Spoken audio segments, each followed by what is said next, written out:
Si vous êtes dans l'Église depuis 2 mois, disons, vous savez que depuis le mois de janvier, nous sommes dans une série sur les disciplines spirituelles qu'on appelle simplement résolution. Aujourd'hui, ce sera la dernière semaine dans cette série-là. Et dans cette série, comme vous le savez, on se penche sur ces disciplines spirituelles, les moyens que Dieu nous a donnés pour grandir en lui.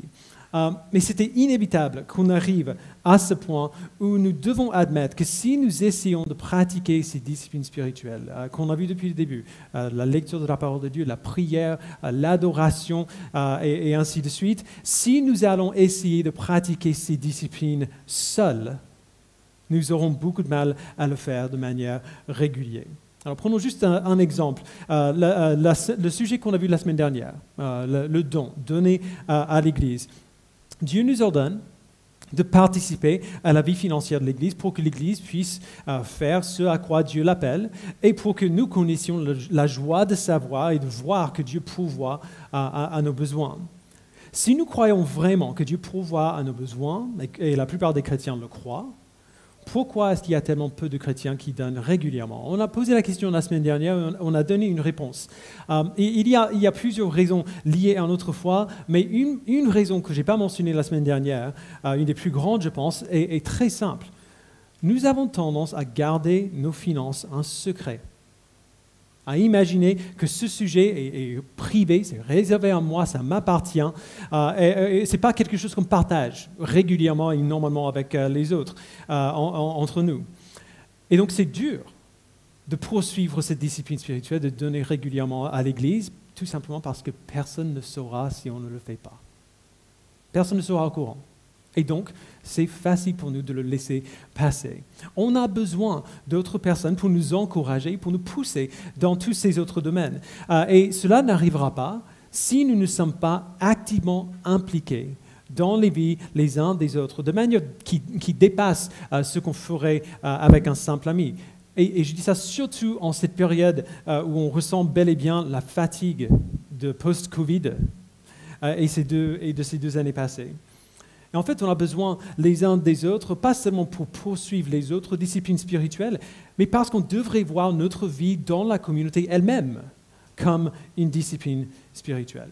Et donc, c'est ça qu'on va voir aujourd'hui. Et pour cela, on sera dans la lettre de Paul aux Romains au chapitre 12.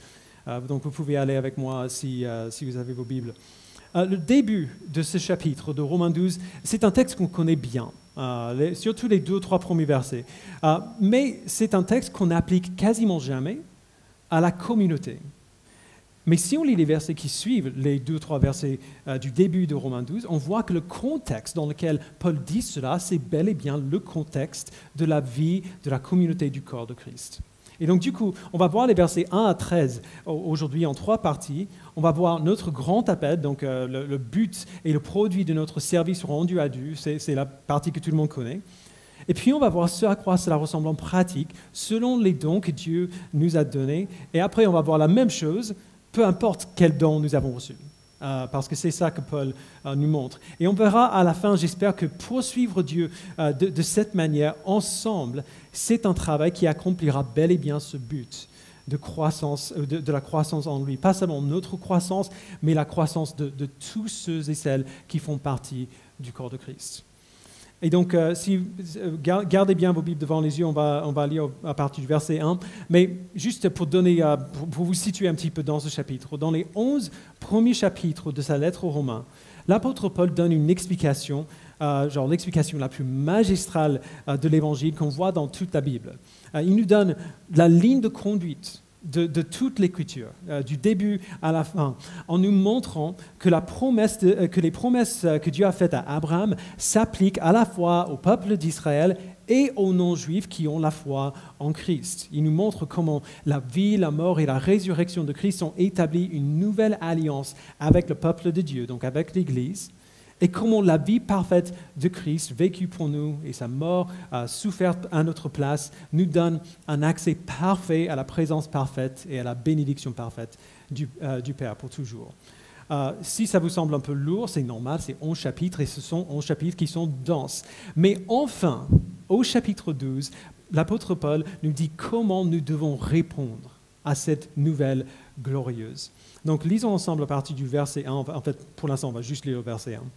« Je vous encourage donc, frères et sœurs, par la compassion de Dieu, à offrir votre corps comme un sacrifice vivant, saint, agréable à Dieu.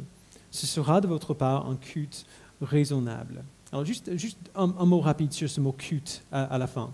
On pense souvent au mot culte comme genre ce qu'on fait là, un culte de louange, et c'est souvent vrai. Mais ici, dans ce texte, le mot culte a plus le sens du service que de la louange, dans le sens que lorsqu'on rend notre culte à Dieu, on se donne à son service, un peu comme les prêtres de l'Ancien Testament. Et c'est pour cela que j'ai appelé ce premier point un appel au service plutôt qu'un appel à louer. Alors, pour le dire très simplement, dans ce verset, Paul dit que si nous avons reçu la grâce de notre Dieu, les compassions de Dieu, nous devons arrêter de vivre comme si nous ne l'avons pas reçu. Si Dieu nous a adoptés et rachetés par son Fils, nous devons arrêter de vivre comme si nous ne lui appartenons pas. Puisqu'il nous a montré sa compassion, il nous appelle à offrir nos corps comme des sacrifices vivants, totalement engagés à son service. Alors, les implications, rien que de cette partie de la phrase, sont énormes. Déjà, il ne nous dit pas de présenter nos cœurs, ou nos âmes, ou nos pensées, ou nos esprits comme des sacrifices vivants. Il nous appelle à offrir nos corps comme des sacrifices vivants.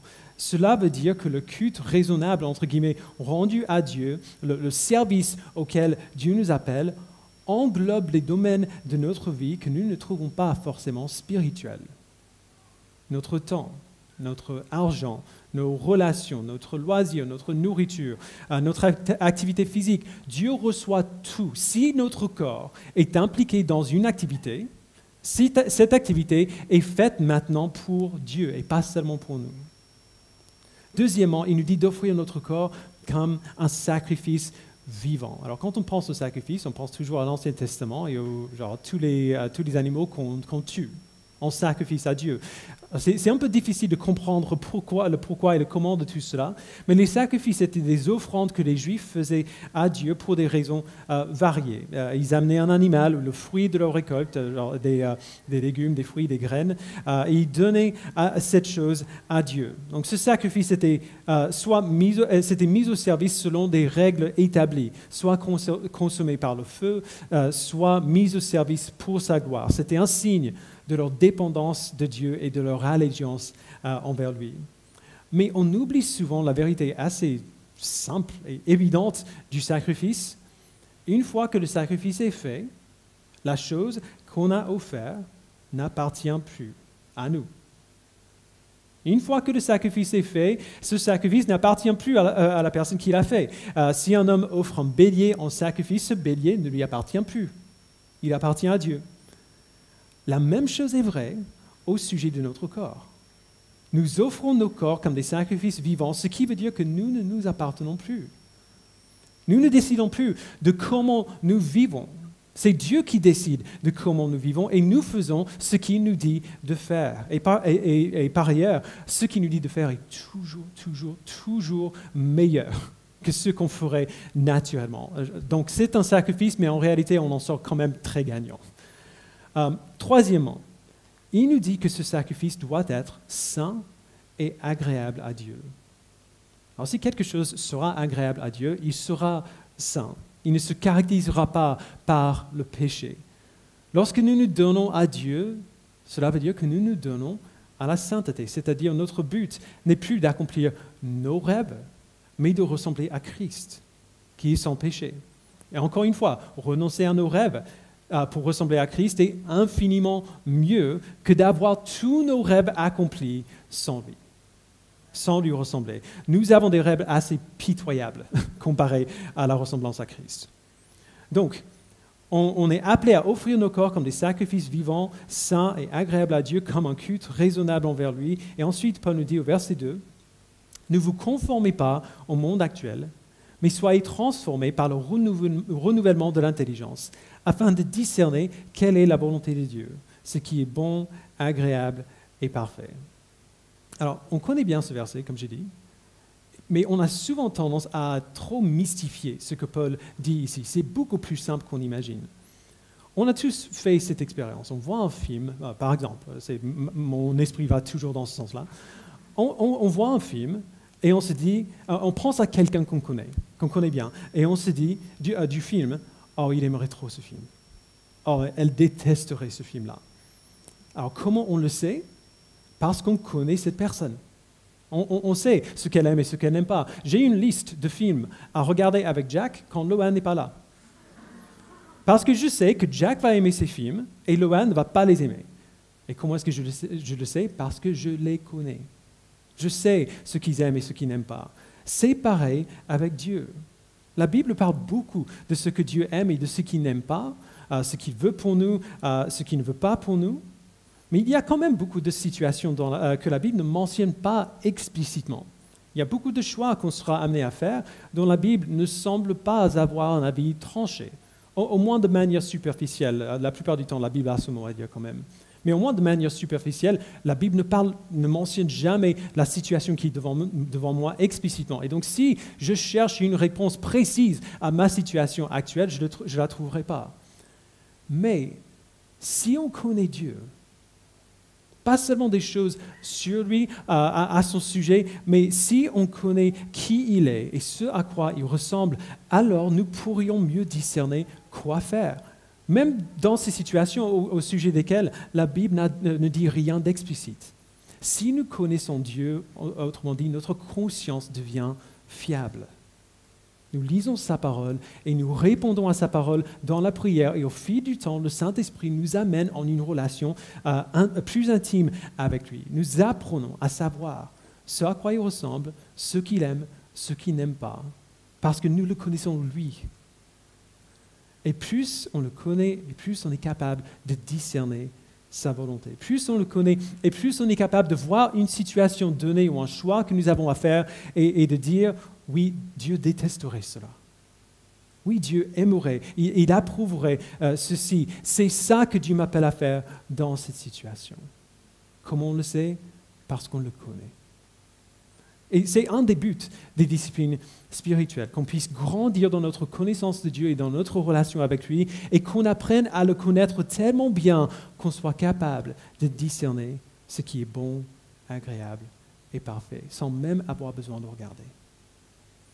Alors tout cela n'était que l'introduction de ce que Paul dit ici. C'était Paul qui nous donne cette grande application générale de tout ce qu'il a dit dans les 11 premiers chapitres de cette lettre. Puisque vous avez reçu la grâce de Dieu, offrez vos corps comme des sacrifices vivants à lui. Et au partir du verset 3, il commence à aller dans les détails de ce à quoi cela ressemble, en pratique. Et c'est intéressant de voir qu'il ne nous dit pas de nous focaliser sur nous-mêmes, ou d'essayer de nous améliorer nous-mêmes. Il nous dit plutôt de nous voir nous-mêmes de manière juste, dans l'humilité, ce qui, à son tour, forme la manière dont nous voyons et nous servons les autres. Donc, verset 3, lisons. « Par la grâce qui m'a été donnée, je dis à chacun de vous de ne pas avoir une trop haute opinion de lui-même, mais de garder des sentiments modestes, chacun selon la mesure de foi que Dieu lui a donnée.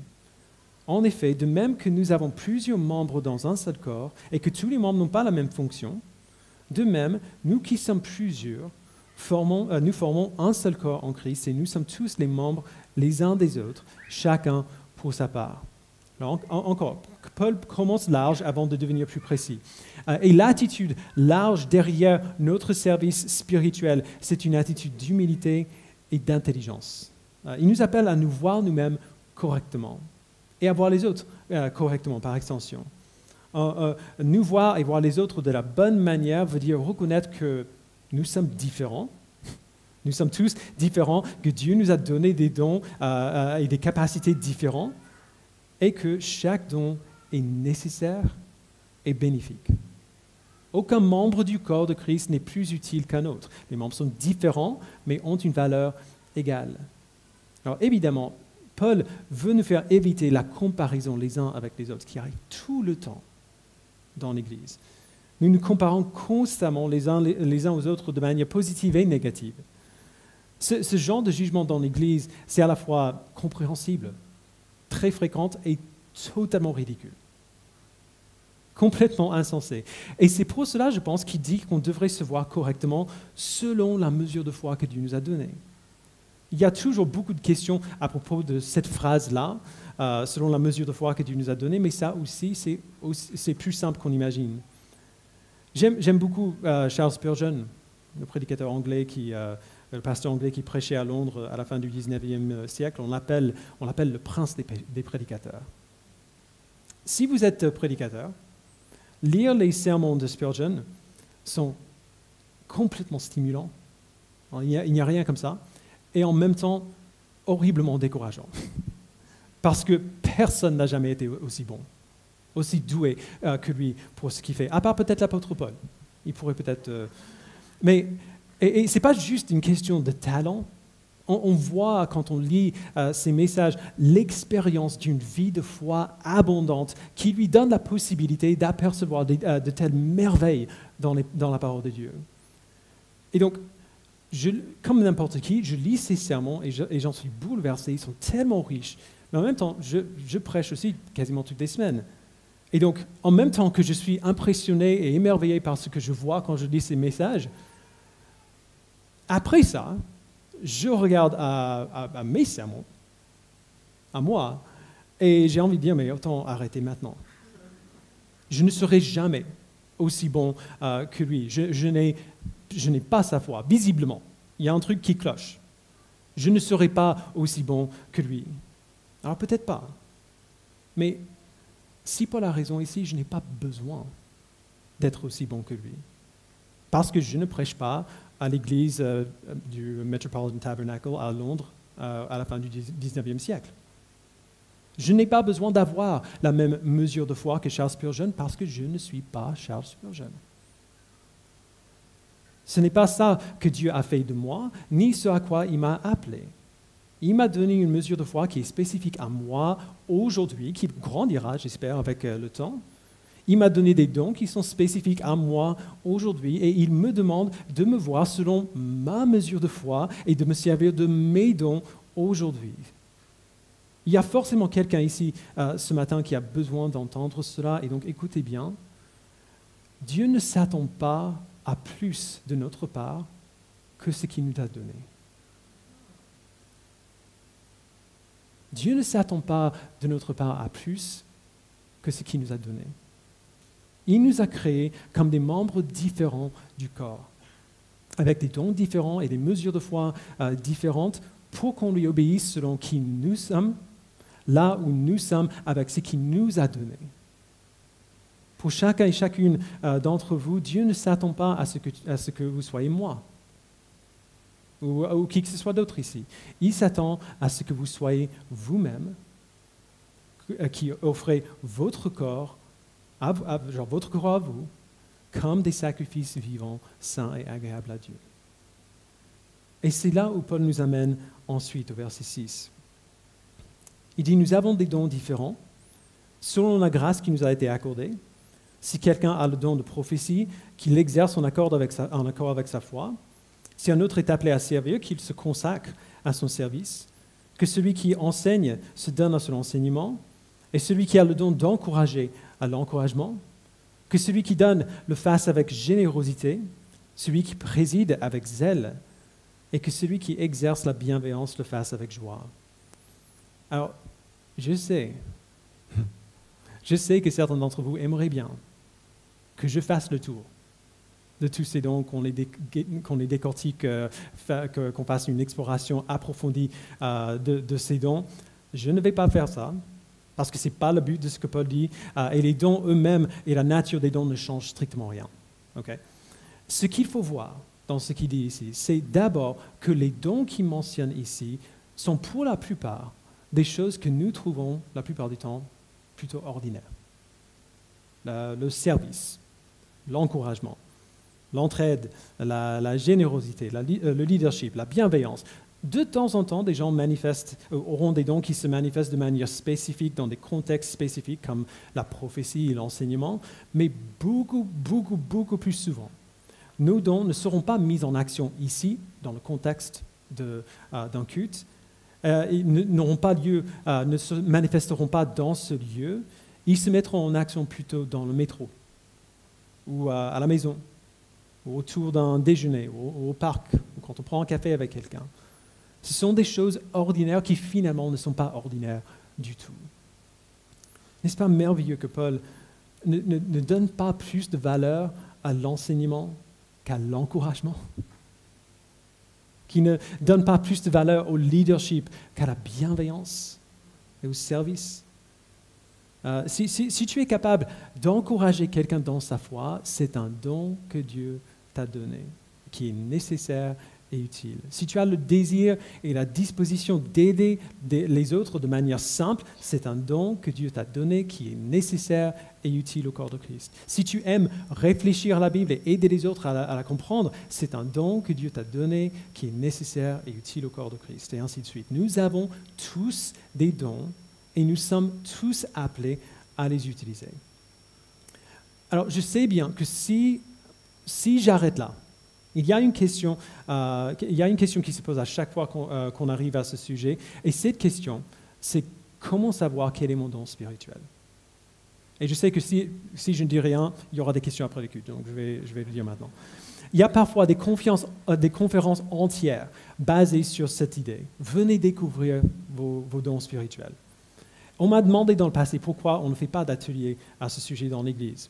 Alors cette question est un peu accessoire à ce texte, mais pas totalement quand même.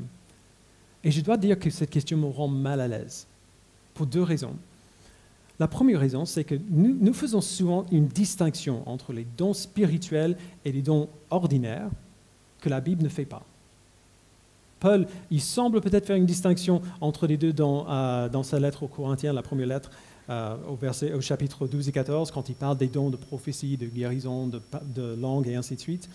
Mais il faut quand même se souvenir que dans cette lettre-là, Paul adresse un problème particulier dans l'église de Corinthe, et même dans ces chapitres-là, quand il donne la liste des dons spirituels, il inclut des dons que nous verrions comme ordinaires, comme le secours, la direction, l'administration, comme on voit dans le verset 28 du chapitre 12. Donc voilà la première raison pour laquelle cette question de comment est-ce que je peux savoir quels sont mes dons spirituels me rend un peu mal à l'aise. On a tendance à créer une distinction nette qui n'est pas si nette que ça dans la Bible. Voici la deuxième raison, et c'est beaucoup plus simple, parce que la Bible ne répond jamais à la question. La Bible ne nous dit jamais comment découvrir nos dons spirituels. Et donc si quelqu'un prétend avoir une méthode pour découvrir nos dons spirituels, j'ai de gros doutes. Parce que forcément, cette méthode ne vient pas de la Bible n'en a pas. Une question bien plus importante, je pense, c'est pourquoi est-ce que la Bible ne nous dit pas comment découvrir nos dons spirituels? Si on regarde à tout ce que la Bible dit à ce sujet, je pense que la réponse est assez simple. La Bible ne te dit pas comment découvrir ton don spirituel parce qu'elle s'attend à ce que tu le saches déjà. Elle s'attend à ce que ce soit évident, à un moment ou à un autre. La direction principale que nous avons au sujet des dons vient de notre texte. Verset 6, il dit « Nous avons des dons différents selon la grâce qui nous a été accordée. » Et puis Paul nous dit « Si vous avez tel ou tel don, servez-vous-en pour servir les autres. » Paul s'attend à ce que ses lecteurs sachent déjà quels sont leurs dons. Et comment est-ce qu'il peut s'attendre à une telle chose? Parce qu'il s'attend à ce que tous les chrétiens servent. Et servent déjà. C'est en servant que les dons que Dieu nous a donnés deviennent évidents, comme n'importe quel autre talent ou don que nous avons dans la vie. On voit un besoin, on se lève pour satisfaire ce besoin. La plupart du temps, on n'aura pas un don particulier pour faire ceci ou cela, mais on sert parce qu'il y a besoin qu'on serve. Et on continue de faire cela, et un jour, on voit que finalement, on a un don pour servir de tel ou tel domaine particulier. Alors pour le coup, comment découvrir ton don spirituel? Tu sers de toutes les manières possibles et imaginables, et tu fais confiance que Dieu te donnera l'opportunité, un de ces jours, de servir selon les dons qu'il t'a donnés. Et si tu sers pendant des années et tu ne le vois toujours pas, eh bien tu continues quand même. Un manque de connaissance de son don spirituel n'est jamais une excuse pour le chrétien de ne rien faire. Donc voilà la première chose qu'on voit ici. La plupart des dons que Dieu nous donne, par lesquels nous servons les uns les autres, sont des choses que nous verrions souvent comme plutôt ordinaires, mais qui ne le sont pas du tout. La deuxième chose qu'il faut voir ici, c'est que peu importe quel est notre don, Dieu nous appelle à la mettre en action totalement. Totalement, pleinement, à nous donner tout entier à notre service. Dieu ne nous appelle pas à servir à contre-cœur, en voulant être ailleurs pendant qu'on le fait. Si nous servons, c'est là que sont nos cœurs et nos esprits à ce moment-là. Si nous donnons avec générosité, librement, parce que c'est là où est notre cœur. Si nous aidons, nous exerçons la bienveillance avec joie, parce que c'est là où est notre cœur. C'est ainsi que Dieu nous appelle à servir, en nous servant de ce que Dieu nous a donné sans nous comparer aux autres, pour le bien du corps et à nous donner tout entier à son service. Après cela, j'aime beaucoup ce que Paul fait. Il se tourne vers une exhortation plus générale. En gros, il vient de nous dire ce à quoi ressemble le vrai service dans le corps de Christ, selon les dons spécifiques et variés qu'il nous a donnés. Maintenant, il va nous dire ce à quoi cela ressemble, peu importe quels sont nos dons. Verset 9, il dit que l'amour soit sans hypocrisie. Ayez le mal en horreur, attachez-vous au bien. Par amour fraternel, soyez pleins d'affection les uns les autres et rivalisez d'estime réciproque. Ayez du zèle et non de la paresse. Soyez fervents d'esprit et servez le Seigneur. Réjouissez-vous dans l'espérance et soyez patients dans la détresse. Persévérez dans la prière, pourvoyez aux besoins des saints et exercez l'hospitalité avec empressement. Donc voici des choses que nous sommes tous appelés à faire. Voici comment nous sommes appelés à nous servir les uns les autres. Alors, dans les versets qui suivent, Paul va continuer de montrer ce à quoi cela ressemble dans d'autres contextes, mais c'est important de voir que pour l'instant, le contexte est bel et bien toujours la vie dans la communauté. C'est ainsi que nous louons lorsque nous ne sommes pas rassemblés ici le dimanche matin. C'est ainsi que nous voyons que Dieu nous transforme par le renouvellement de notre intelligence. Notre service, si nous le pratiquons comme Paul l'ordonne, dans cette attitude et avec cette transformation de l'intelligence qui vient avec, notre service sera empreint d'amour, de sainteté, donc ressemblance à Christ, d'affection, d'honneur, de zèle, de joie, de persévérance et de bienveillance.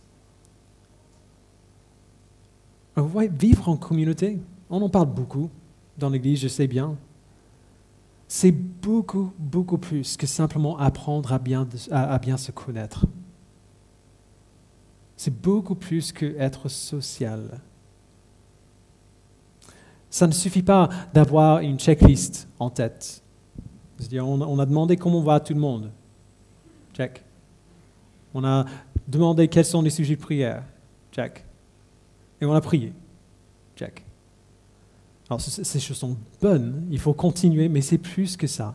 Nous sommes appelés à un type de service spécifique qui nous amènera dans la communauté et qui nous poussera plus haut dans l'intimité avec notre Père.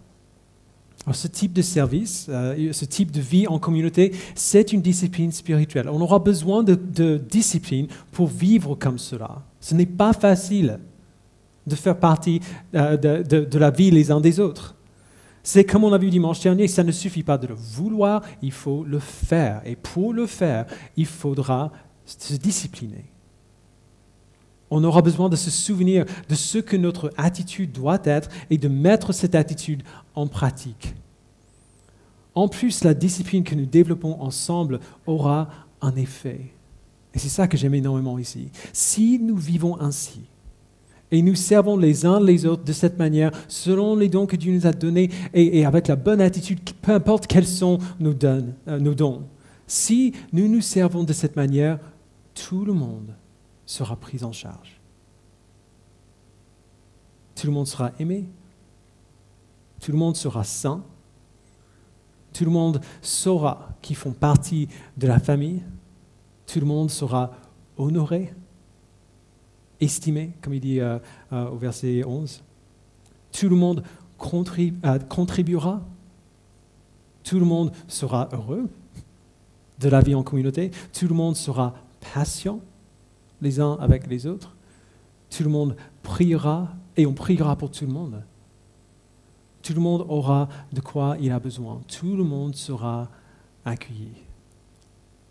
Et il n'y a aucun meilleur environnement que ça pour grandir en Christ, pour grandir dans notre poursuite de toutes les autres disciplines spirituelles. Je dirais même que si on veut poursuivre les autres disciplines spirituelles de manière efficace, si nous voulons grandir en Christ de manière efficace, c'est ça l'environnement qu'il nous faut.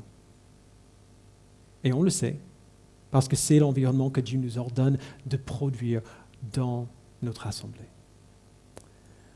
S'il y a une chose dont il faut se souvenir dans ce texte, c'est que le service auquel Dieu nous appelle, c'est notre responsabilité à nous tous. J'aime beaucoup qu'ils ne mettent pas la responsabilité principale de ces choses sur une personne ou même sur un groupe de personnes. Quand on arrive dans une église, surtout une église qui est un peu grande, on peut parfois avoir du mal à savoir comment commencer à servir. Alors les gens me posent la question souvent, ils arrivent dans l'église, qu'est-ce que je peux faire? Comment est-ce que je peux m'intégrer dans le service à l'église? Ou peut-être qu'on est dans l'église depuis un petit moment maintenant, mais on est resté plutôt à l'écart. Et maintenant on veut servir, mais on ne voit pas comment. Il y a une multitude de façons pour faire cela, mais j'aimerais juste vous donner deux exemples les plus simples. Enfin, pas les plus simples, mais peut-être les meilleurs. D'abord, venez à l'église prêt à servir comme cela, selon vos dons variés et dans l'attitude que Dieu nous appelle à avoir, avec cet amour, avec cette bienveillance, cette joie, ce désir de prier les uns pour les autres, d'être patients les uns pour les autres, de nous aider les uns les autres. Venez à l'église prêt à servir comme ça, en cherchant des occasions pour accueillir. Quand on parle de l'accueil dans cette église, on a tendance à nous diriger tout de suite vers les diacres. Vers Steve, qui est notre diacre d'intégration, et vers Aurélie, qui est le diacre pour l'accueil. Alors, ce processus d'aider les gens à s'intégrer dans la communauté est souvent repoussé sur eux ou sur l'équipe d'accueil. Okay, donc, j'aimerais être aussi clair que possible. Ce n'est pas la responsabilité de Steve d'intégrer tout le monde dans la communauté. Ce n'est pas la responsabilité de... Merci. Ce n'est pas la responsabilité d'Aurélie ou de l'équipe d'accueil d'accueillir tout le monde. Ils ont la responsabilité de faciliter cela. Genre, si vous avez des questions et ne savez pas comment aider quelqu'un à s'intégrer, vous pouvez aller les voir, ou un membre de l'équipe d'accueil. Mais cette responsabilité n'est pas sur eux. Si vous ne faites pas partie de l'équipe d'accueil, si vous n'êtes pas Steve ou Aurélie, vous avez tout de même la responsabilité d'accueillir les autres et d'aider les gens à s'intégrer dans la communauté ici. C'est notre responsabilité à nous tous. Pourquoi? Parce que Paul nous a dit à nous tous de pourvoir aux besoins des saints et d'exercer l'hospitalité avec empressement. Mon rêve, c'est de voir un jour où nous n'avons pas besoin d'une équipe d'accueil ou d'une équipe d'intégration parce que l'Église remplit naturellement ces fonctions-là. Alors venez à l'Église prêt à servir comme Paul nous dit de faire. Et quand vous venez, mettez cela en pratique en accueillant tout le monde, pas seulement vos amis. S'il y a quelqu'un que vous ne connaissez pas, accueillez-le. Vous apprendrez peut-être qu'ils sont déjà là depuis 3 ans. Super, maintenant on se connaît. Et deuxièmement, prenez soin de tous ceux que vous pouvez. Servez-vous de vos dons pour servir les autres. Alors, il faut être clair à ce niveau aussi. Souvent, quand les gens nous entendent parler de nous investir dans les vies les uns des autres, leur instinct, c'est d'imaginer qu'ils font déjà ça. Ils passent beaucoup de temps avec les gens de l'Église, avec leurs amis à l'Église. Ils font des choses ensemble. Ils parlent même de Jésus ensemble. C'est bien, mais encore une fois, ce n'est pas tout. Parce que nous avons vu que bien souvent, les chrétiens, et surtout les chrétiens qui souffrent, ont des vies sociales épanouies et très peu de soutien. Ils sont tout le temps avec les gens, mais ils ne sont pas soutenus. Les gens sont présents quand tout va bien, quand on sort pour prendre un verre ou faire quelque chose ensemble. Mais quand on passe par un moment difficile, on se retrouve finalement très seul. Les amis, il faut beaucoup plus qu'un simple soutien moral ici. Notre but n'est pas d'aider quelqu'un à se sentir mieux. Notre but, c'est de nous aider les uns les autres à grandir dans l'intimité et dans la maturité avec Dieu et de grandir nous-mêmes par ce processus. Puisque l'enjeu est si grand, prendre soin les uns des autres veut dire être encore plus présent quand les choses vont mal. Encore plus présent quand notre frère ou notre sœur est dans la souffrance, encore plus présent quand cela nous coûte, quand c'est dur d'être là. Alors on a eu beaucoup de questions sur comment on peut faire cela dans une église de notre taille. Et la réponse est qu'on ne peut pas le faire avec tout le monde. Genre, il y a pas énormément de personnes dans cette église, on n'est pas une méga church, mais il y a quand même trop de monde pour faire cela avec tout le monde. Personne ne peut servir 200 personnes comme Paul le décrit ici, on n'a pas le temps. Mais on peut servir quelques personnes comme ça. On peut servir 10 ou 15 personnes comme cela. Et c'est pour cela qu'on a des groupes de communauté un peu partout dans la ville. Et j'insiste, ce n'est pas une pub pour les groupes de co que je fais ici. C'est sincèrement la meilleure manière de servir vos frères et sœurs en Christ. Quand les gens viennent vers moi et me demandent comment est-ce qu'ils peuvent servir quand ils arrivent dans l'église, la première chose que je leur dis à chaque fois, trouvez un groupe de communauté. Parce que c'est la seule manière dont on pourra vraiment et concrètement servir les autres de cette manière-là. Sinon, il y aura juste trop de monde. C'est dans ces groupes que nous pouvons vivre la vie de l'Église ensemble. Dans un petit groupe, on peut apprendre à bien connaître une poignée de personnes et à bien les servir avec les dons que Dieu nous a donnés. Et c'est aussi pour cela qu'on encourage des gens dans les groupes de communauté à former des groupes de disciples ensemble, c'est-à-dire à trouver 2 ou 3 autres personnes de notre groupe, à se réunir régulièrement pour lire la Bible ensemble, pour prier ensemble, pour confesser nos péchés les uns aux autres et nous aider les uns les autres à se repentir et à vivre pour Christ. C'est dans ces groupes que nous trouvons la forme la plus intense de croissance dans les disciplines spirituelles parce qu'on les poursuit ensemble comme on est censé faire. Quand on vit comme cela, tout le monde est pris en charge, tout le monde a ce qu'il lui faut et tout le monde grandit dans sa relation avec le Père. On n'a pas besoin de grand-chose. On n'a pas besoin de grands programmes ou de grandes structures. On a besoin des hommes et des femmes, des garçons et des filles, des frères et sœurs qui se servent les uns les autres avec les dons que Dieu leur a donnés et dans l'amour que Dieu nous appelle à avoir les uns pour les autres. Et donc, soyons disciplinés. Soyons disciplinés et grandissons ensemble pour sa gloire. On ne peut le faire vraiment qu'ensemble. Et heureusement, on a pas mal de monde à servir. Donc, je vous invite à prier. Père, nous te remercions déjà pour cet appel qui nous pousse quasiment toujours en dehors de notre zone de confort. Merci Père de nous avoir pas donné des commandements faciles, des commandements que nous pouvons faire nous-mêmes seuls sans avoir besoin de toi. Nous avons besoin de toi pour vivre comme ça. Et merci Père de nous avoir montré comment le faire. On cherche quelque chose de très facile et accessible. Il n'y a rien de plus facile que de nous servir de ce que tu nous as donné. Merci Père pour cette vérité. Que tu ne demandes pas de notre part plus que ce que tu nous as donné. Comme Augustin a dit, donne ce que tu ordonnes et ordonne ce que tu veux. Père, pour ceux qui sont découragés et se sentent seuls, je prie que tu leur envoies des gens pour les entourer, pour les soutenir, pour prendre soin d'eux. Et je prie aussi que tu leur donnes le courage d'aller vers les autres aussi, C'est difficile de le faire quand on ne va pas bien, quand on souffre. Mais tu peux nous donner le courage de faire cela aussi. Merci Père de prendre soin de nous comme tu fais toujours, mais aussi de nous aider à prendre soin les uns des autres, à ne pas remettre cette responsabilité sur quelqu'un d'autre. Permets-nous, Père, de grandir en maturité, de grandir dans notre foi, de grandir notre intimité avec toi par la vie de la communauté dans laquelle tu nous as placés. Merci Père, au nom de Jésus-Christ, nous le prions. Amen.